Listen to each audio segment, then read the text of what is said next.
the Injil and the Quran. These are books revealed by Allah through the Prophet on earth. We're guided by them how to live in peace, how to live in peace. Alhamdulillah, Subhanallah, we thank you Allah, we praise you Allah, for the books you have sent Allah. Alhamdulillah, Subhanallah, we thank you Allah, we praise you Allah, for the books you have sent Allah.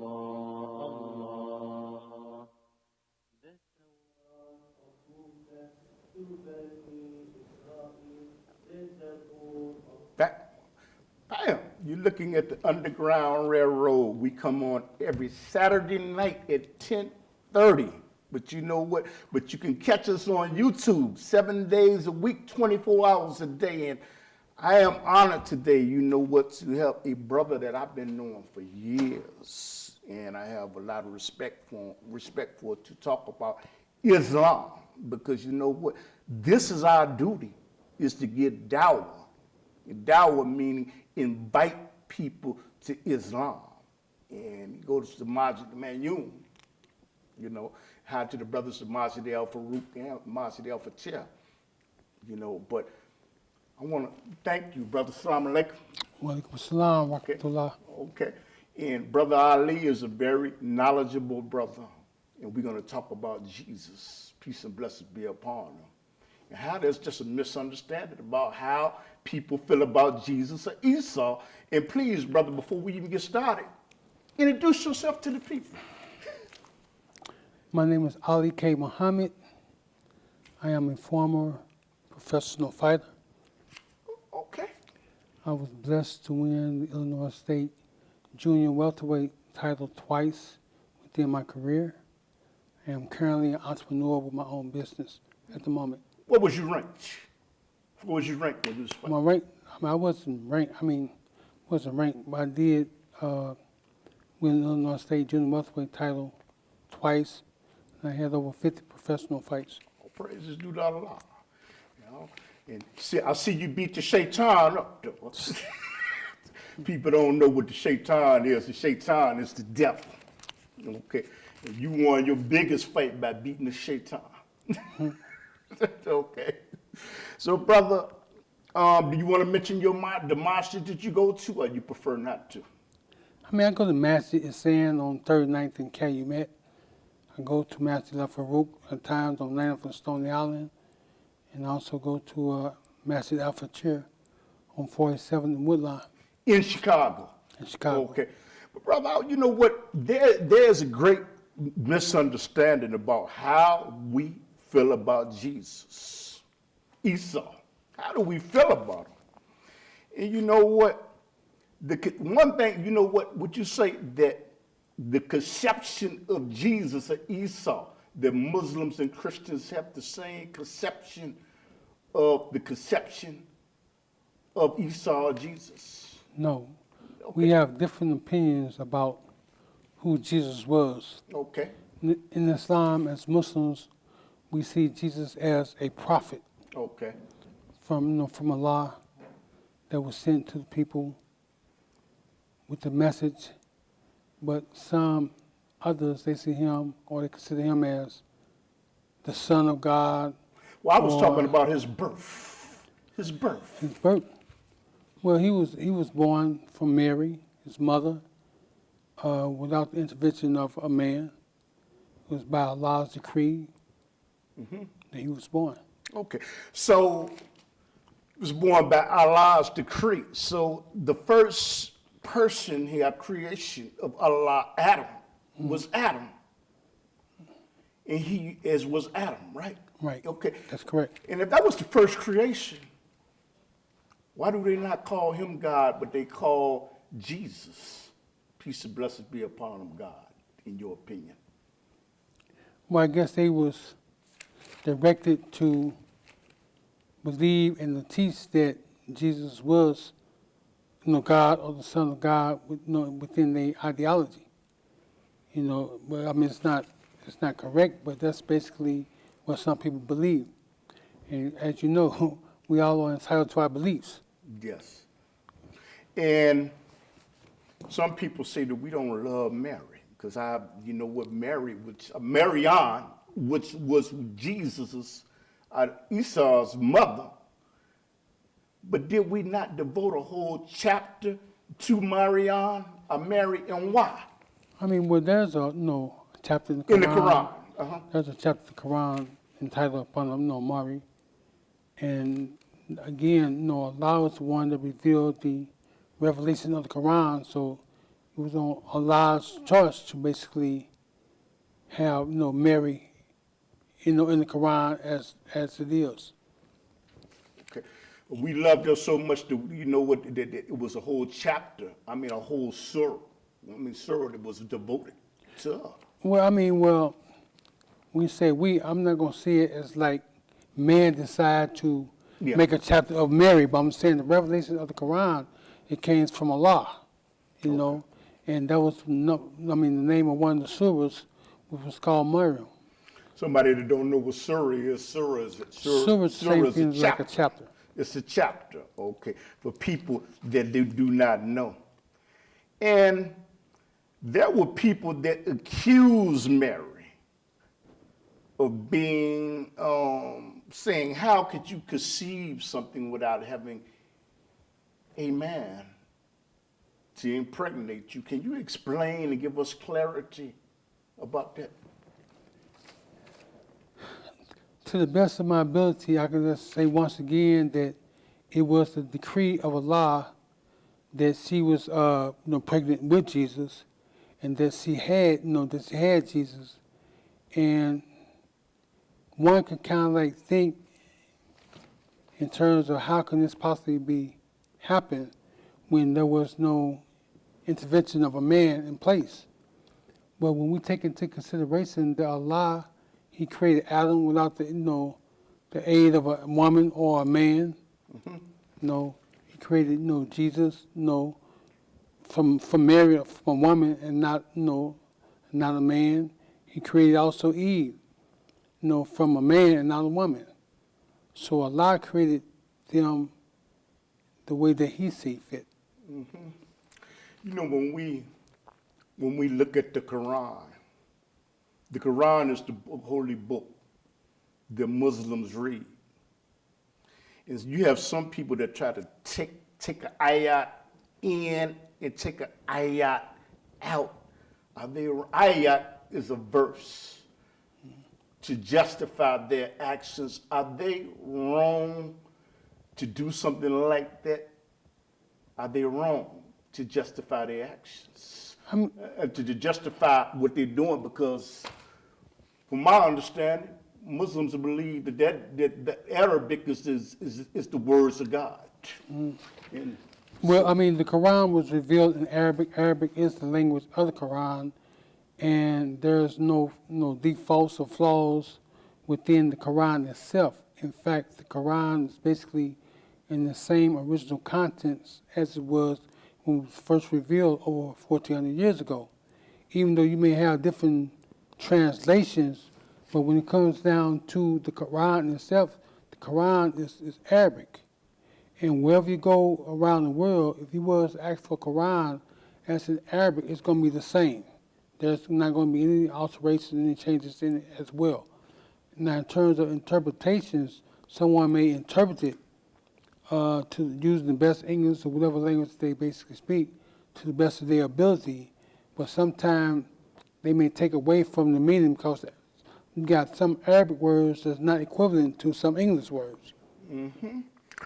Yeah, what some word you say some words in translation of this, but you're saying the authentic Arabic. Not I'm going to say authentic. The Arabic is the same in the Quran, no matter what Quran that you go to. Long as it's Arabic. Okay. I'm not speaking in terms of transliteration. Okay.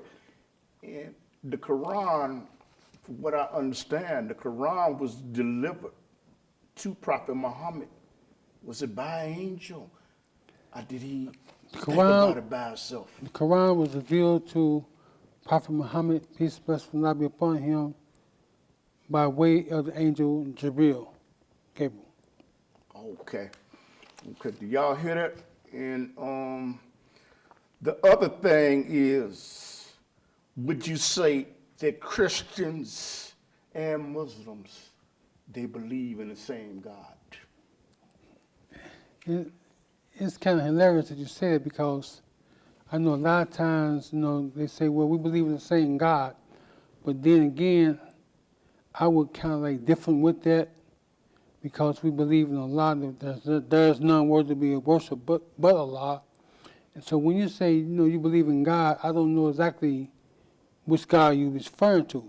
You may say we all believe in the same God, but yet still, you have a lot of people consider Jesus as God, or they may, like you got some religions, they have hundreds of gods, It's So- not to the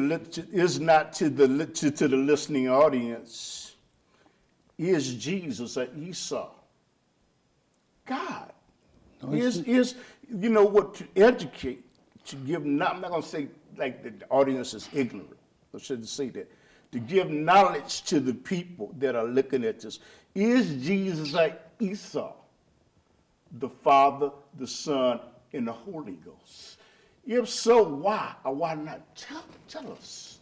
Teach us. That's a religious point of view from some, according to my understanding and my research, was that they came up with the concept, or they agreed with the concept in terms of the Trinity back during the Council of Nicaea. But let me say this. There's a principle that I believe in, which I call the 3L, 3R, 3L versus 3R. And what I mean by 3L versus 3R is that we have to have control of that. The 3Ls basically being our feelings, our desires, and our ego. The 3Ls. And on the right, the 3Rs is our logic, reasoning, and common sense. And a lot of times, people be geared towards going according to how they feel or their desires, more so than using logic, reasoning, and common sense. And in regards to that particular question, a lot of times we just accept whatever someone tells us without doing our own research and study to find out more. We just take things and just, as it is, and we don't question it, and we just accept it. So according to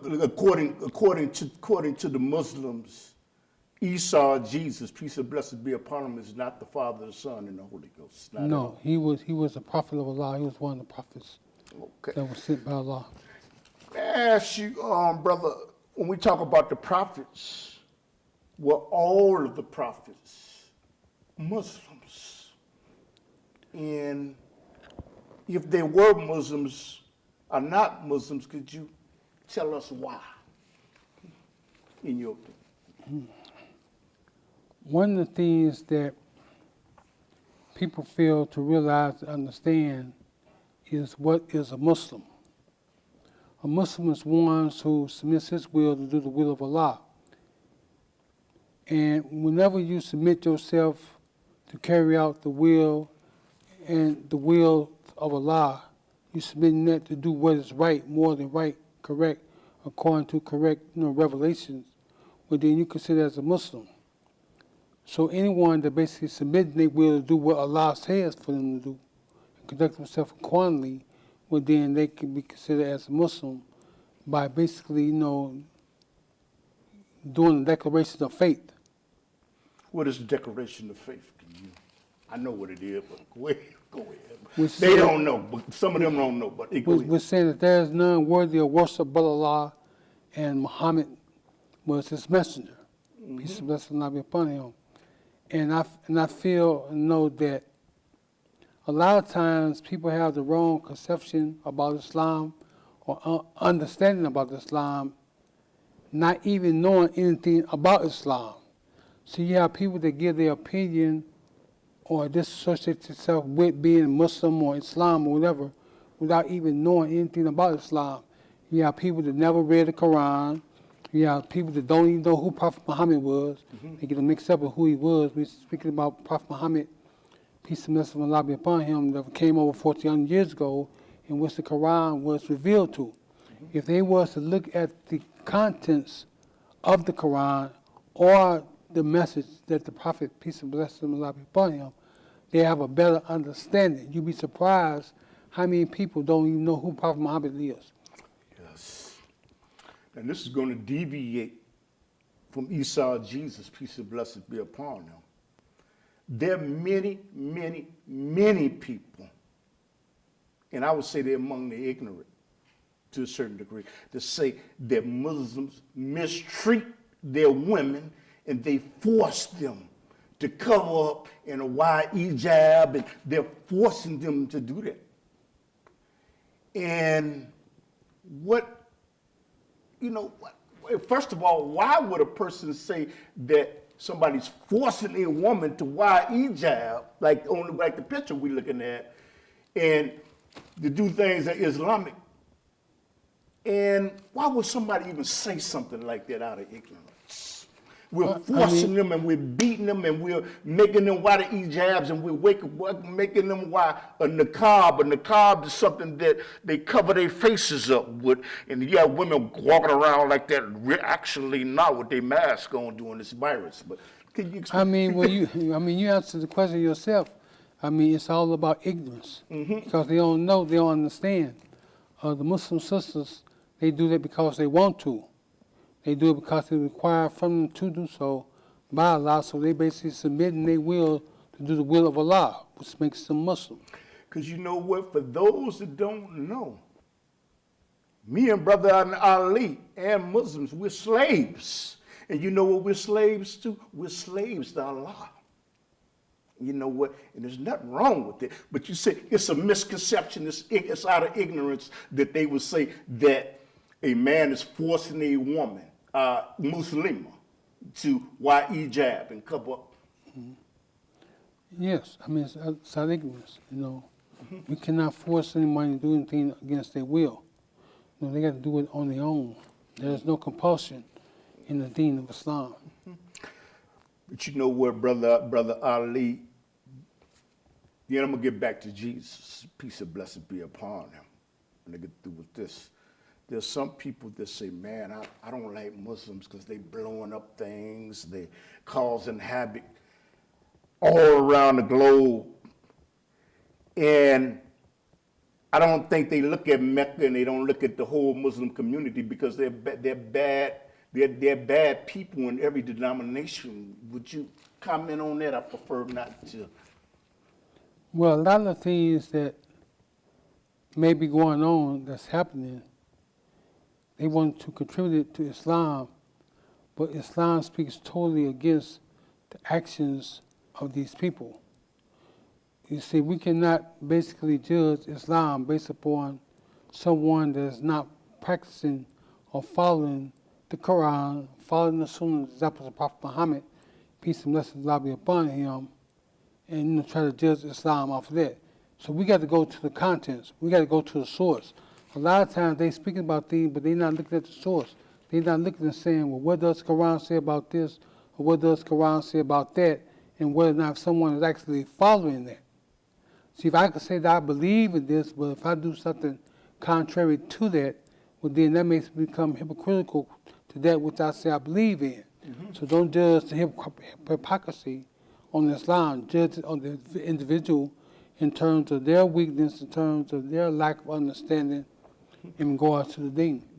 Now, you know what? Now, getting back to Jesus, I think it can be proven that Jesus, peace and blessing be upon him, when he prayed like as a Muslim, that he prostrated and put his head down to the ground.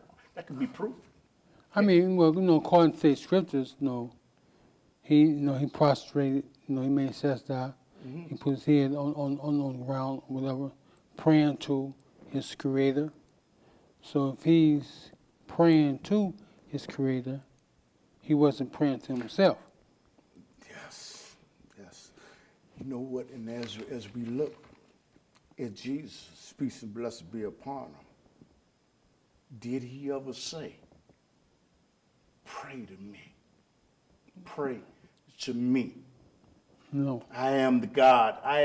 Pray to me. Did Jesus ever say that? And why do you say no? No, I mean, to my knowledge, he never said that because they'll be going against what Allah has instructed him to do, to worship Allah alone and don't associate any partners to him. So he can't compete. He can't compete with the Creator. Mm-hmm. He's a servant of the Creator. So you're saying Jesus never said worship me. He never said to bow down to me. Never said that. To the best of my knowledge, no. You know, I was looking at Dr. Z on YouTube, and you know what he said? He's a Muslim brother that does lectures on YouTube. He said, you could show me in the Bible where Jesus said, bow down and worship me. I'll come to Christianity right now. You know what the Christian, he said, show that to me in the book. And for some reason, the Christian didn't have the ability to show Dr. Z that in the book. And that's something that you need to think about. You need to think about that, you know. And ask you something, Brother Ali. If I do something, if I go out there and do something wrong, I do something bad, do you think it would be justified for you to get the punishment? No, everybody's responsible for their own actions. Okay. That's only fair, that's only just. I mean, you never seen someone, going to courtroom and saying that somebody else, paid for their sin or whatever the case may be. So can you explain that there is something that people in the Judeo-Christian society believe? They believe that Jesus died for their sins. Can you explain that? Can anybody die for your sins? Anybody? Based upon the concept and teachings and ideology of Islam, no, everyone is responsible for their own sins. We are on this earth to be judged by Allah. Allah is going to judge us according to our actions, our good deeds as well as our bad deeds. And so it's just basically a test. And we have a limited free will to do as we will. We can obey or we cannot disobey, but yet still there are going to be consequences behind our actions. So everyone is basically responsible for their own actions. You cannot put your fault onto someone else. Yeah, there's a belief I would like to ask you that Christians or people in the Judeo-Christian society believe that we were born into sin. Were we born into sin? No, we were not born in sin. No, when the baby come here. Why not, and why do they teach that? I mean, babies come here with a natural order, not knowing anything at all. I mean, that's why you can put babies together, they just play together, whatever. They don't know anything about, well, you different from me and I'm different from you, or I'm better than you, you better than me, or whatever. They just play because it's natural. It's natural for them. How can you say a baby is born in sin? Doesn't even make any sense. No. Now, I mean, the act of the man and the woman, basically, they come together, and then they're not married. Okay, well then that's basically in terms of belief and faith that they should be buried in order to basically intermingle like that.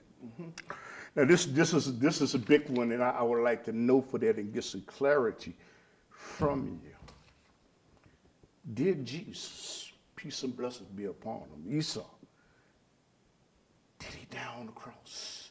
And if not, can you give some type of explanation from what you know about from the Quran about it? To the best of my knowledge and understanding, in regards to the incident, even though they say it, there's no proof of it, but we was taught that he did not die on the cross. What? Jesus did not die on the cross. The incident that they referred to or they said that happened, that wasn't the prophet Jesus if it was someone put on the cross, that wasn't the prophet Jesus that was put on the cross. Due to the fact that it was the one that had basically betrayed him or said that he was going to sell him for, I guess they say the pieces of silver, whatever the case may be, that he was the one that was transfigured to the appearance of him. So if Esau, Jesus, did not die on the cross, what happened? What happened to him? He was taken up through the heavens by the angels. Jesus is the only one that has not been experienced a physical death. We believe that he's coming back because that's basically what is within the deen of Islam.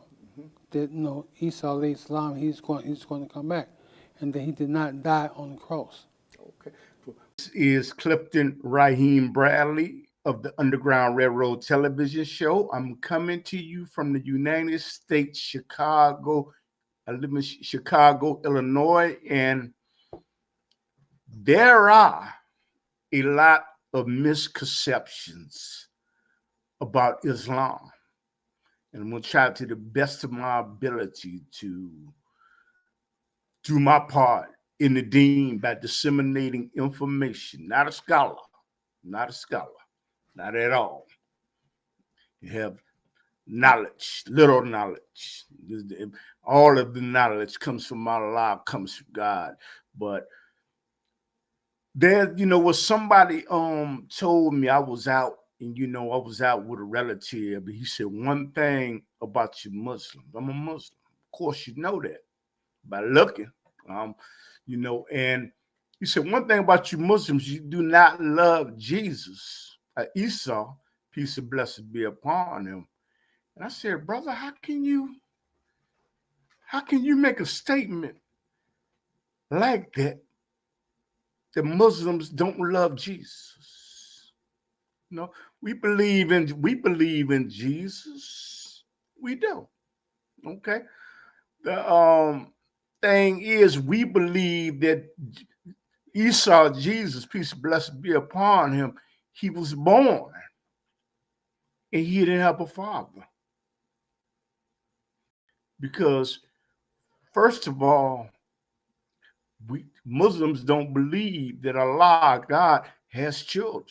With the creation of Allah, we are the creation of Allah. So to make the statement that we are His son, we don't believe, but we love Jesus, and we love what He stood for, and we know that He was a Muslim, and we loved His mother Mary, Marianne, which was his mother, which was a pious woman,